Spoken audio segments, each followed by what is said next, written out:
السلام علیکم حضور. وعلیکم السلام. I have a question. My name is Amina. I'm from Majlis Almir. I'm Kurdish, mother of Hivi. That's my mom. Behind me, my sister and my niece. We all, like Kurdish women in Almir, are busy this moment from last Ramadan.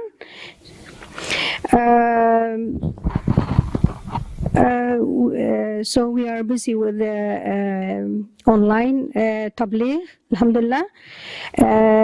Unfortunately,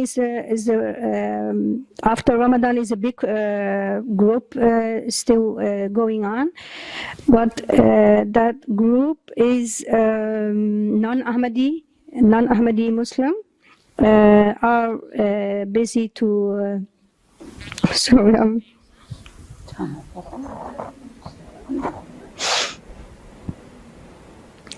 اچھا دین what do they سے؟ حضور میں اردو میں ان کا سوال کر دیتی ہوں. یہ کہتی ہیں کہ ہم رمضان سے ایک آن لائن کردی گروپ سے میں تبلیغ کر رہے ہیں. اس گروپ میں بہت پرسیکیوشن ہو رہی ہے. ان کے ملا نے پاکستان میں پڑھا ہوا ہے. تو یہ آگے یہ کہہ رہی ہیں کہ ہم شریف عہدے صاحب سے ہیلپ لے رہے ہیں. کیا ہم اس کردی گروپ میں تبلیغ کرتے رہیں یا نہیں اگر وہ آنیسٹ نہیں ہے؟ بات یہ ہے کہ وہ تبلیغ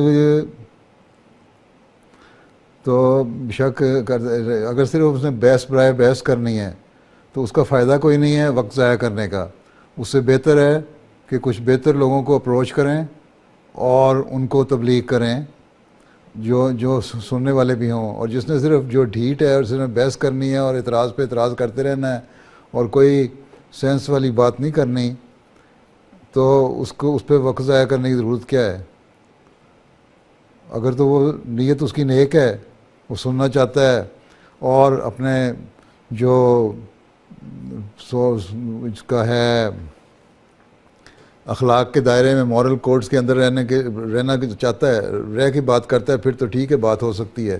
اگر وہ غلط قسم کی باتیں کرتا ہے پھر چھوڑیں اس کو اور کوئی اور لوگ دیکھیں جو شریفانہ طور پہ بات کر سکیں, دلیل سے بات کریں اور اپنی دلیل دیں اپنی بات کے لیے اور ہماری دلیل سنیں. پھر اس کا پوری طرح انصاف کے ساتھ انالیسس کریں, پھر دیکھیں کون سچ ہے کون جھوٹ ہے. ٹھیک ہے, سمجھ آئی؟ جی وہ کہہ رہی ہیں سمجھ آ گئی. ترجمہ ہو رہا تھا میری بات کا, ہی اردو کہاں سے آ گئی؟ جی ساتھ ساتھ ترجمہ ہو رہا ہے حضور.